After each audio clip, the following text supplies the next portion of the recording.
All right, my name is Gene Griffith, and this is my interview with Mrs. Morgan Theriac. I almost said your name wrong. I'm still getting used to it. This is in response to me observing her lesson. I recorded her lesson and observed her teaching strategies. And in this interview, I will be acting as if I was her instructional coach, and we will be setting some goals using Dr. Knight's peers model. We'll be setting a peers goal for ourselves, and we'll be looking at some different instructional strategies that might help her achieve her peers goal. So, Morgan, Miss Theriac, um, your lesson yesterday, I observed you did silent reading for approximately 20 minutes, which I thought was really nice, helped kind of increase the fluency of your readers by giving them time to explore the text on their own. And then the lesson transitioned into a read aloud. And I noticed, I think my favorite part of your lesson is how you had the roles and the students' names listed on the rules. So like kids knew what their role was and they didn't freak out. Like they had time to prepare themselves. And I liked how you included everybody on the in the process. So it's kind of like a classroom activity. And I could tell kids were really excited about their roles. So I think that kind of front loading of preparing all the rules and information was really a really good strategy to help with like behavior management and stuff like that. So I kind of want to ask you when we do, I'm not sure if you're familiar with Dr. Knight's like feedback work that he's like the impact cycle. And I have this book here, The Unmistakable Impact by Dr. Knight. He's really big on like we have to identify what reality we're in as teachers, like what's our current reality. So we ask ourselves like a series of identifying questions to try and like analyze what our goals are going to be. So I'd like to ask you a few questions to help kind of identify what your lesson was about. Okay. Um, so the first question I had for you is, what was your goal for the yesterday's lesson specifically? Like, what was your goal? Where were you trying to get your students to get to? So with reading A Christmas Carol in general, every day that we do it, I have two main goals. The first goal is reading comprehension. So I stop a lot while we're reading and I ask them probing questions to make sure that they are comprehending what we're reading. And my second goal is focused on confidence and fluency with their reading Uh, because all of the kids are at different levels in the room. And so I make sure to pick specific students for specific roles so they feel successful and confident with okay. reading in order to increase fluency. So like the kids who have like weaker strategy, like weaker reading skills, you give them like shorter rules, basically. Yes. And it sounds like, and correct me if I'm wrong, but it sounds like what you're doing is more of like a quick, like formative check. You're just kind of like doing like a in front of the classroom. You're just kind of checking as you go around the classroom.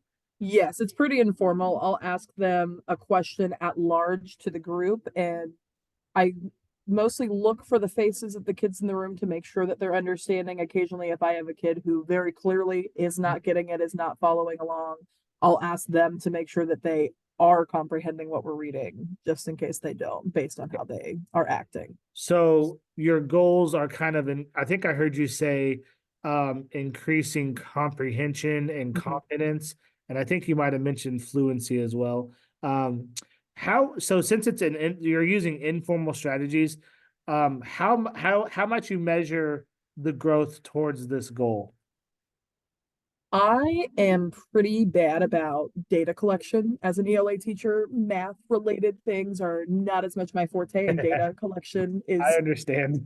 where I struggle the most. So I'm not always as good about um in the moment having them reflect in a way where I can collect data points. I do a lot of that on the back end, but not a lot while Right. we're reading. Now, as you like, if I was your instructional coach, would you be interested in utilizing strategies to collect like hard data towards like fluency or comprehension growth? Would you be interested in doing some data collection to see the movement towards the goal? Definitely having some tools would be helpful. I know when I talked with the assistant principal who does my observations, that was kind of the area that she identified that she wanted me to continue to grow in and push myself to grow in. Okay. So I didn't really have any strategies given to me to do that, so that would definitely be Okay. an awesome thing. I got one more like identifying question for you.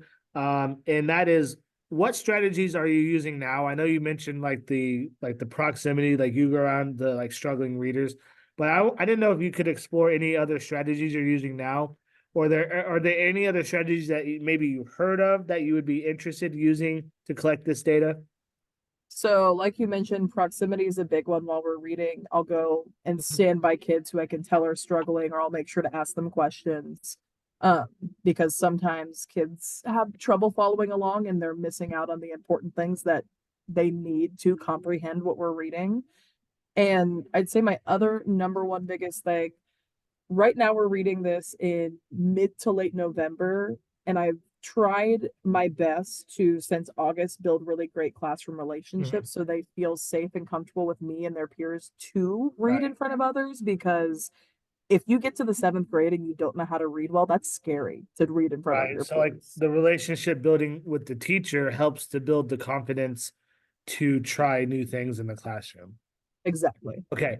I did a little bit of research as your instructional coach. I found there's tons of strategies, but I found three that I think might be help, like three strategies that might help you root your growth in more of a data-driven mindset. So I'd like to share my screen with you now and kind of go through these three strategies and see if they might be something you'd be interested in implementing in your classroom.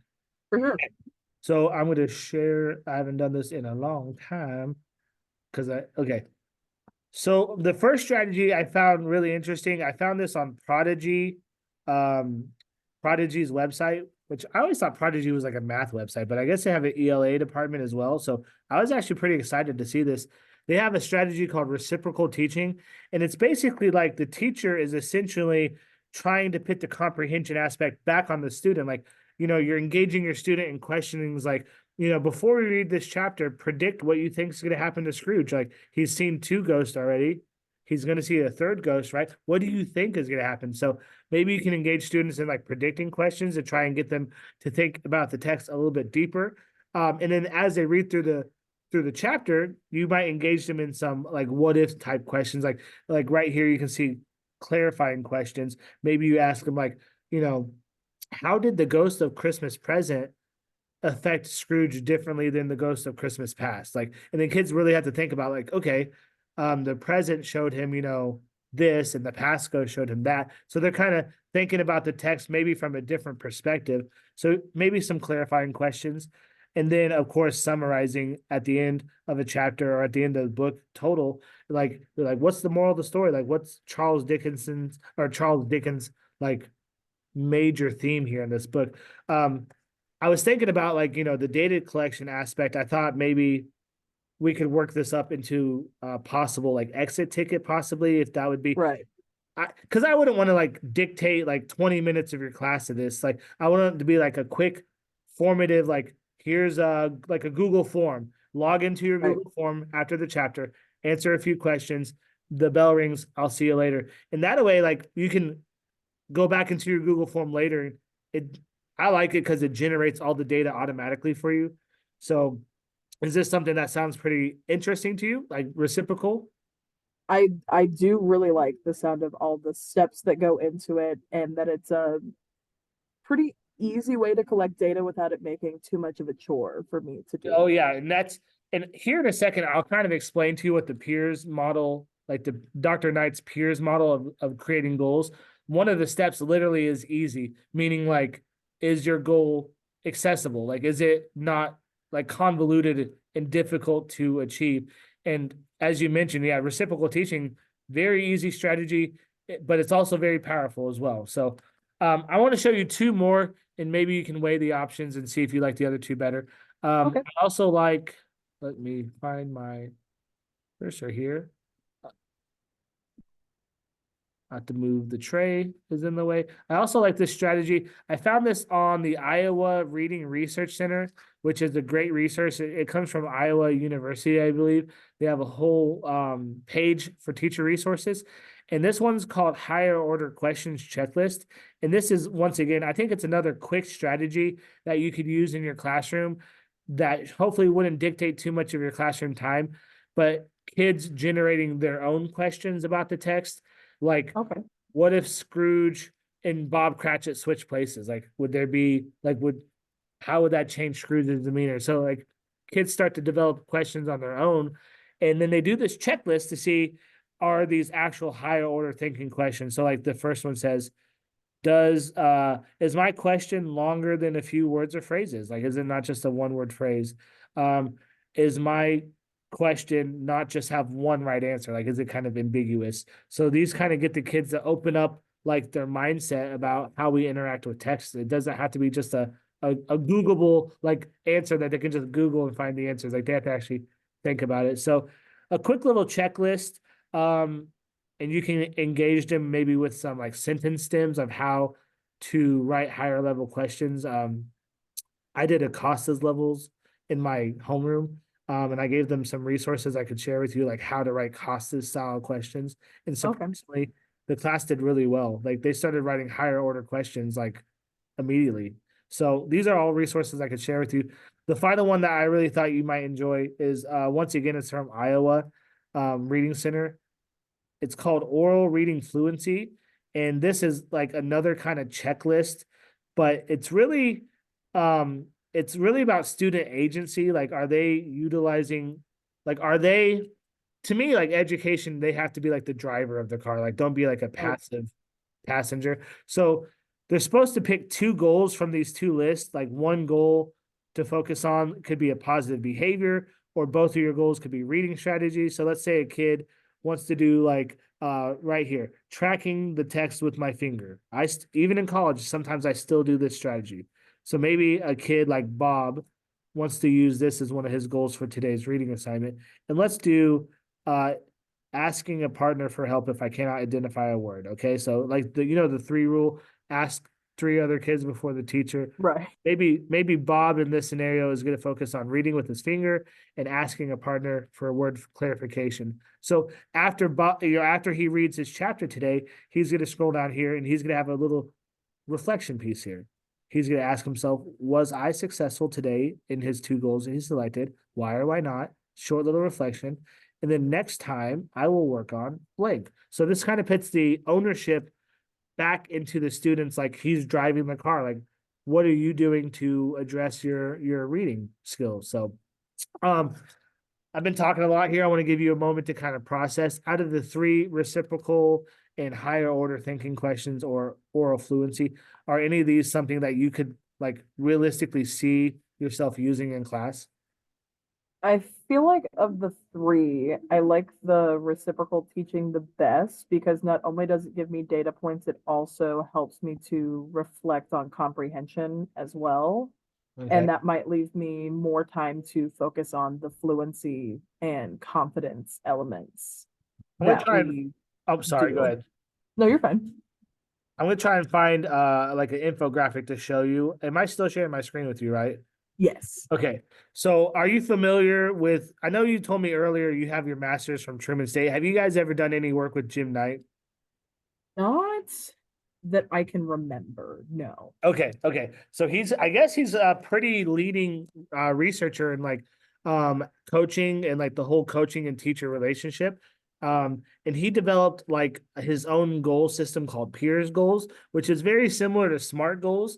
But honestly, like I kind of feel like Peers might be a little bit more powerful because it's a little bit easier to understand. Like SMART goals get kind of complicated. So I'd like you to take a look here. And part of our relationship as I'm your coach is we're going to take that reciprocal teaching strategy. We're going to take your goal of increasing fluency and comprehension, and we're going to try and write us a peers goal so that we have like a specific focus moving forward. Okay. Okay. Um, the P stands for powerful. So like, I think it goes without saying, but you feel like students reading comprehension is a powerful goal, right? Yes. Like literally, like how much of your students are behind grade level? Oh, I would say at least 30 to 40%. At least. Significant. Yeah, very significant. The E stands for easy, like we mentioned before. Is it something that's accessible? Can you just do it right here, right now, kind of thing? You don't have to go through all these hoops to get the goal achieved. Easy, it's accessible. emotionally compelling. I think this is probably the strongest aspect of peers is, do you feel passionate about this goal of increasing fluency and comprehension in your classroom? Okay, and then R is reachable. Is this something you could actually see your kids getting to? We don't do the S because it's kind of a given. Like everything we do as teachers is pretty much student focused. So I would like to take a second and kind of I think I'm going to stop sharing my screen here. I'd like to take a second here and try and generate a peers goal that you might be interested in completing. Okay. Okay. So I kind of, well, how do I get out of this share screen? Like, I'm such a noob at this. Oh, okay. Stop sharing. Okay, here we go. I used to be a virtual teacher too, which is embarrassing. Okay. Well, let me turn my lights back on. Okay. So I was thinking like kind of like your peers goal should focus around comprehension. And so I was thinking like maybe tell me if you like this peers goal. I wrote this earlier and I want to involve you in the goal writing process, but I said Miss Theriac is interested in reciprocal teaching as a data-driven formal check-in to help increase on-task behavior and to increase reading comprehension in her classroom. Yeah, that sounds like a perfect goal. I feel like yeah, okay. I'm gonna read it one more time because I feel like I kind of stopped in the middle of it. Mrs. Theriac is interested in reciprocal teaching as a data-driven formal check-in to help increase on-task behavior and to increase reading comprehension in her classroom. So basically, with that Google form, you could give it like maybe once a week, or you can give it like every class period. My lights won't come on. And then you can kind of check in periodically. And as your coach, I would want to probably meet with you probably at least once a month to say, how's your data collection? And then we can start to compare month to month, like September versus October. And we'd hope to see like growth as the semester progresses. But as your coach, I'd want to give you enough time to collect like long-term data and see the changes in it. So I would think on a monthly basis would probably be adequate if you think Yeah. you think so. Yeah.